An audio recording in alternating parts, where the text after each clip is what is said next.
Yo, people, what we saying? Just hopping on the Black Mirror super quick to fucking give a bit of a meta update, which is meta is to like go above, kind of. And what I mean by that is I'm talking about this very device that I'm recording this on, and what you are watching this on potentially, and just generally kind of zooming out and deep in digital addiction, digital hypnosis, and things of this nature, and the age of advanced technology, the digital age, and yeah, just getting into that topic. It's very interesting to just research digital addiction, ironically, on your digital device through the internet, or I guess you could find books on it. And there's many kind of angles to approach this topic from. Yeah, and another facet to this is the information revolution, which I am personally a fan of. I really like this term, and I often hashtag it in the descriptions of things that I post. Because I'm quite a fan of the kind of the instant interconnected communication. The internet is very trippy in and of itself as a concept, and just computers in general. Like, I mean, I grew up on computers and devices for the most part. Like, I used to think I was some like hacker kid. I used to like write programs on God, it's been so long now. Is it CMD or command prompt? God, it's been that long. Anyway, I used to be some techie fucking gadget kid, mate. Or at least I'd like to. I tried to come off my survival strategy ego. I like to identify as some hacker kid back in the day, mate. And I was getting into like DDoSing people's internet and shit, like where you can attack someone's internet by sending them loads of shit with these programs, or creating like viruses and shit. Just I was listening to some talks about digital addiction, and it was like Dr. Phil on YouTube, and they are speaking about the age that children are being given this technology, and it gave me flashbacks to like when I used to be like this hacker kid. And honestly, I've been consistently posting on Instagram probably since I was about fucking 12 years old. I remember actually now, it was like somewhat like peer pressure. Not really, I just had friends telling me, oh, get Instagram or shit like that. I mean, I grew up on the Xbox and that, and obviously that was the technology was much less advanced then. And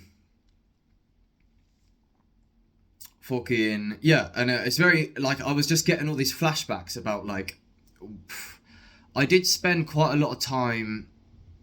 I was probably age 14, 15, 16, 17. I was pretty isolated in this small room. I lived with my stepmom and my step siblings. I didn't really chat to my step siblings that much. I didn't really like to go out of my room. I just stayed in my little fucking Plato's cave, with my monitor that is monitoring me, ironically. I don't know, I just like saying that because some Payday lyric you say, as the plasmodium in your monitor is watching you. Anyway, I'm not trying to go off on some crazy like deep conspiracy about advanced technology and fucking nanotech and like surveillance, bird's eye view, fucking new world order, transhuman assimilation, digital assimilation, fucking cameras in my eyes shit.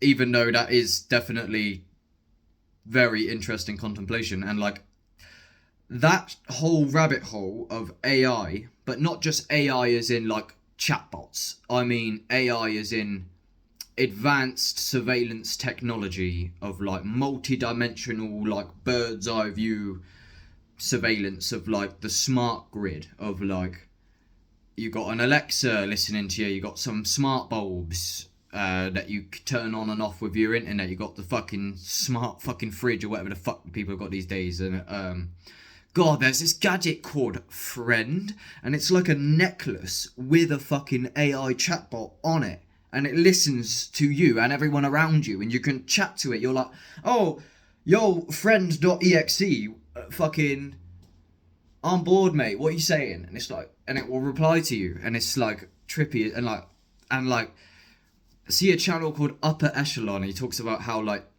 I think this is where I found out about this, is like the tech bros don't even want their own tech, and they're like, they don't even let their children use their technology. And like,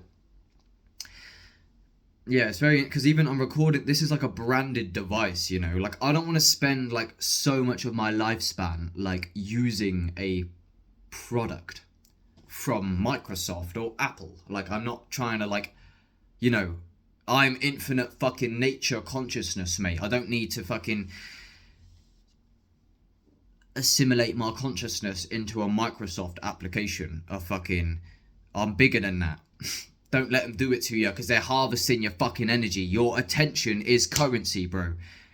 Like, anyway, I'm stemming off. Let me remember what I was saying. So yeah, researching this advanced technology shit. So I still consider that artificial intelligence, of like this mass multi-dimensional surveillance shit. And I'm not trying to go down some mad fucking rabbit hole with all that, yeah.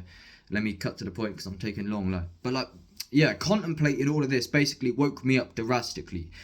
When I was using a technology when I was younger, and I thought I was some hacker kid before doing any psychedelics, before any awakenings, right? I didn't really understand the profundity of the technology. And they say that on this Dr. Phil thing as well. Even though I've said this many times myself, it's basically like, there seems to be this kind of naive glossing over the profundity of the technology. It's like, hello, this is like the most advanced like instant communication that we've ever had, somewhat. Unless there's like psychedelic telepathy or whatever, but we'll leave that for another day.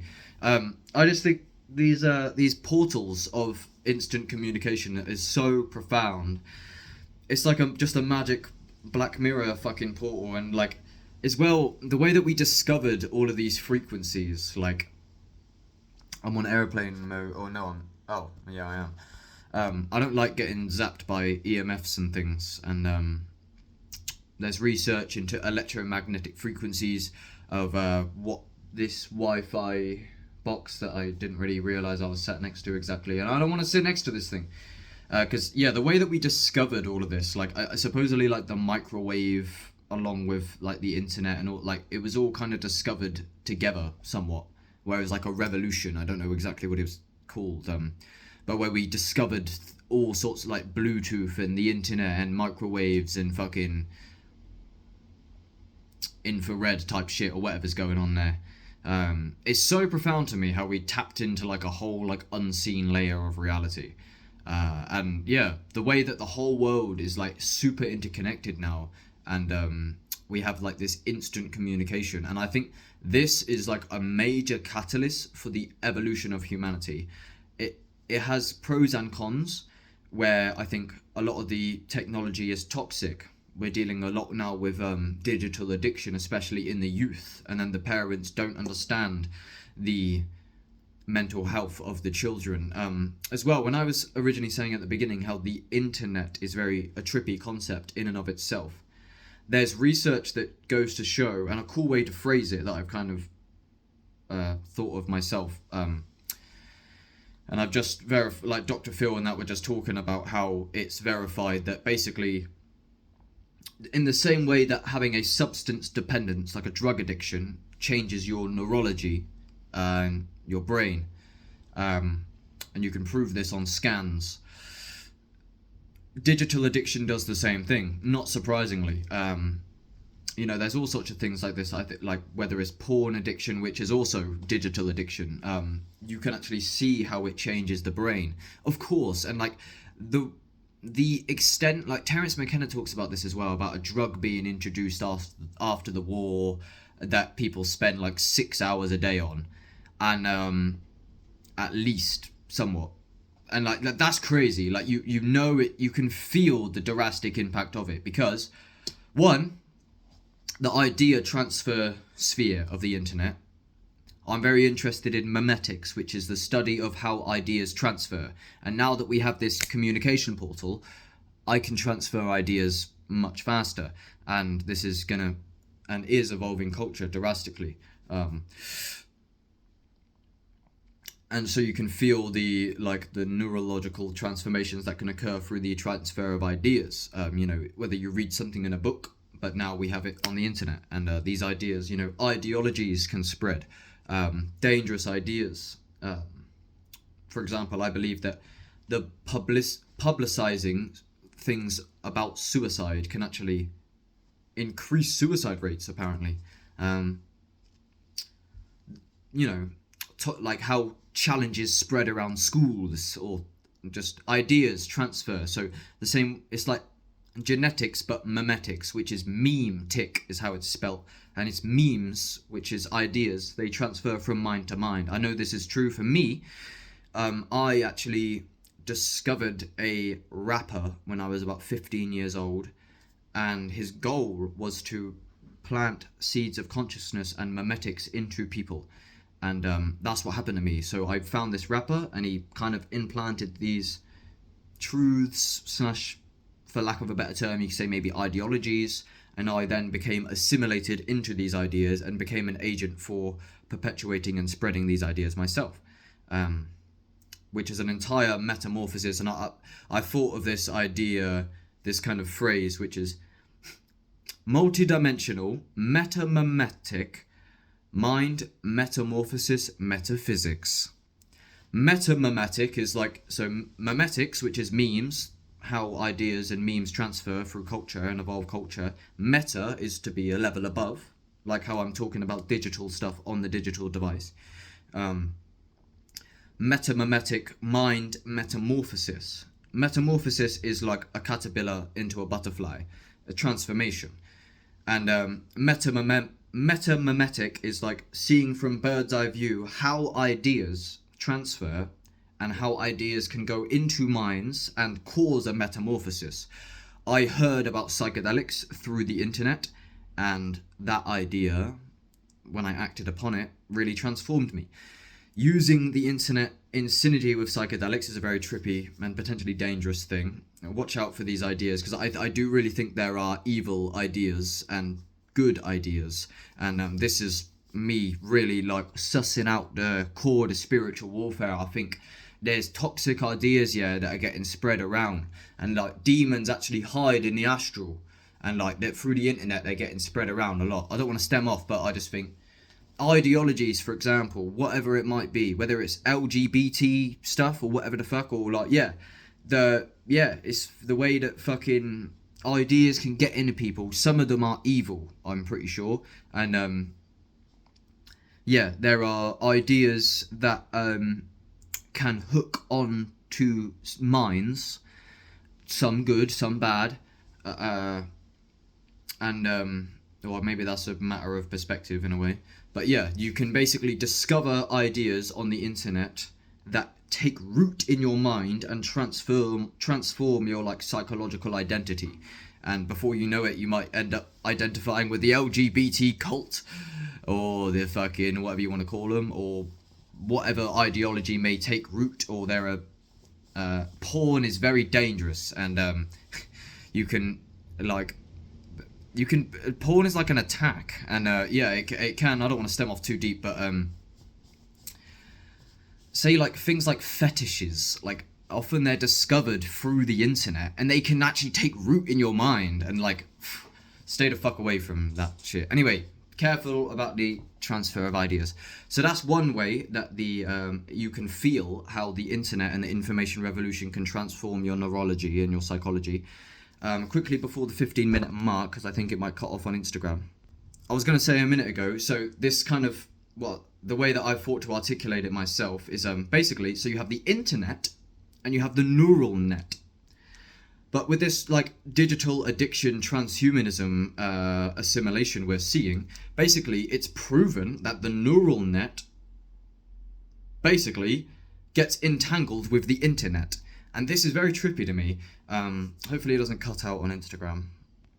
but I can feel it in a weird way. It's like, especially how the mind and the internet are quite interconnected these days.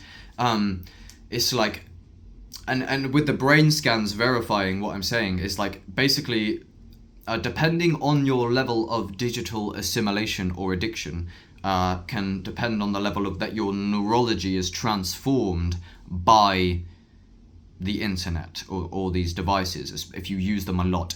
There's a whole rabbit hole of optogenetics as well, which is basically, you know how people say do not look at blue light or your phone screen before you go to bed because it can disrupt your circadian rhythm and it makes you think that it is daytime, like biologically. There's a doctor called Dr. Jack Kruse who's very interesting, and he speaks deeply on this, which is health has many dimensions. One dimension we are not paying enough attention to is light. And this flicker light, blue light, supposedly intentionally installed by DARPA. I've been going to the gym recently and my neurons are getting fried by these blue lights, which are not natural. Like Obama made warm lights illegal, and now we have cold lights. But the warm lights are healthy, the cold lights are not. And yeah, I notice it a lot. I don't really like to be up when the sun is not up anymore. You can get these kind of blue light protecting glasses. They're orange, and they balance it out. And yeah, it's not healthy to be around these lights. Yeah, so look into optogenetics. I've researched this a lot. Well, not as much as I should, but yeah, Payday Monsanto introduced me to this for the most part. And yeah, he I don't know how true a lot of his stuff is, but he's like, controlling the brain with light remotely. Now that's not right. And yeah, he goes, someone needs to put these morons on spot, son. Sending messages to your neurons with opsins.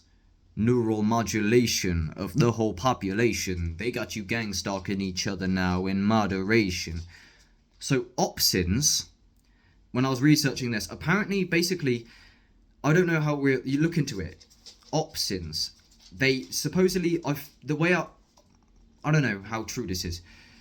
What I seem to conclude with my like brief research is that basically opsins are something that is put into humans that makes them more receptive to certain lights.